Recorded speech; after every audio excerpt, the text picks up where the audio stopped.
Your alarms may want to start going off if someone tells you that you can detoxify your liver, but what you can do is give your body the foods and the precursors for it to do its job better, taking the stress off of it so it can regenerate better, because the liver is pretty unique in that sense. We just have to provide it with the tools. So let's go ahead and jump right into how it works, okay? If we come at this from multiple different directions, like a metabolic angle, how we can support the metabolism side of the liver, then how we can support the NRF2 process and the entire sort of phase 2 detoxification, we can come at it from these different angles. So let's go ahead and jump right into it. And please do drop a comment down below for the algorithm. It helps out a ton. That's what YouTube wants to see. So whenever you watch my videos, just drop a quick comment. It's crazy what that engagement does to getting these videos out to people to be able to help them and show them things that they can do simply within their life. And also hit that subscribe button. This first one is kind of wild. Brazil nuts, believe it or not. I'm not a huge nut guy. Okay, usually I like things like macadamia nuts because there's low phytic acid, low oxalate, like it's really easy, right? But the thing with Brazil nuts is when you're talking about the punch that it can pack in terms of selenium, very powerful. People do not realize that glutathione peroxidase, the main primary antioxidant that we produce, the master antioxidant in our body, produced by the liver, is selenium dependent. So the moment that selenium levels go down, even on the daily, our ability to have this phase 2 detoxification goes down significantly. Now, the cool thing about selenium is they can actually protect the liver cells itself. So it can make it so the liver can do its job better, and it reduces hydrogen peroxide down to a way that we can excrete it. So at the very core level, it's a very critical precursor. I popped the link down below for Thrive Market as well. It's a 30% off discount link. Huge fan of them. They support this channel, but also it's just a great place to get things like Brazil nuts or get macadamia nuts or get a lot of the things that I'm talking about in this video. But that's a 30% off discount link and a free gift, and you get everything delivered to your doorstep.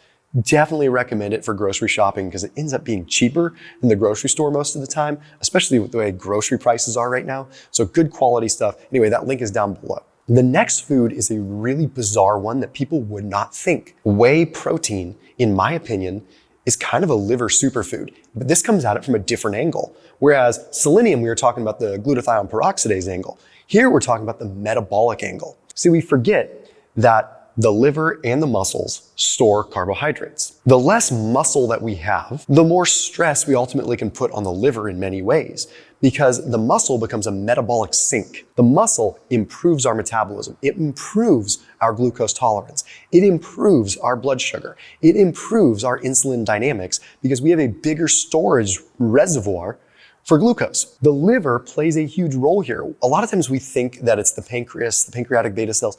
The first thing that happens is the liver recognizes the glucose levels, communicates with the pancreas. So the liver is actually coming first and foremost. So if we can actually add some muscle by way of whey protein with leucine, which is highly anabolic, even without significant resistance training, leucine can be very anabolic. We can take some of the stress off the liver, but the other piece is the detoxification piece. Whey protein is very high in cysteine.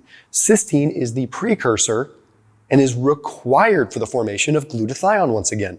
If you've ever heard of the supplement called N-acetylcysteine or NAC, that is the precursor to cysteine to help support glutathione production and phase 2 detoxification. This is exceptionally important. So yeah, a liver food is a whey protein, believe it or not.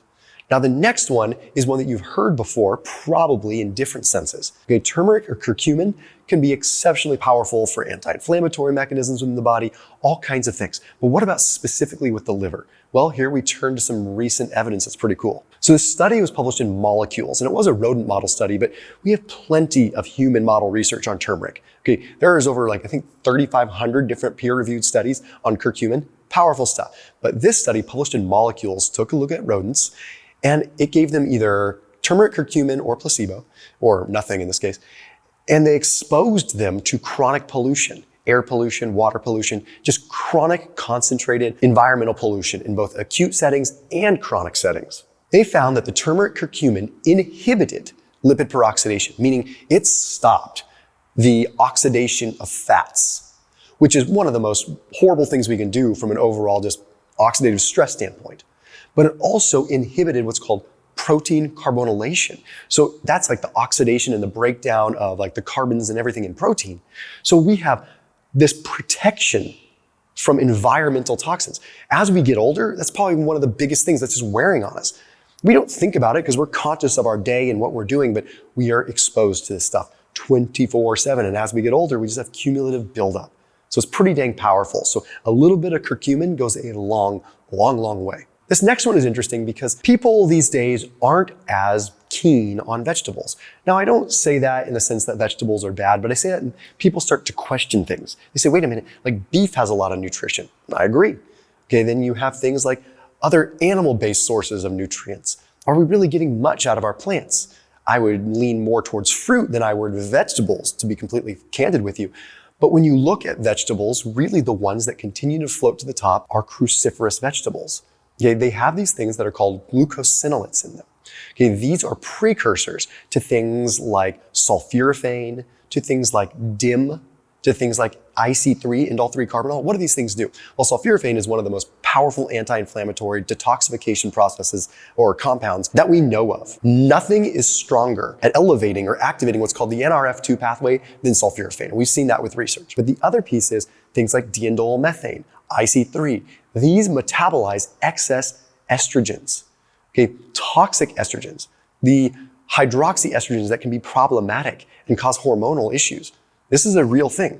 There's a study published in Biological and Medical Chemistry that found that sulforaphane and isothionates and all these things, the researchers literally claim that they are the most potent stimulators for the NRF2 pathway, meaning from a detoxification system, like inside out, these are the most potent things that you could probably get out of your diet.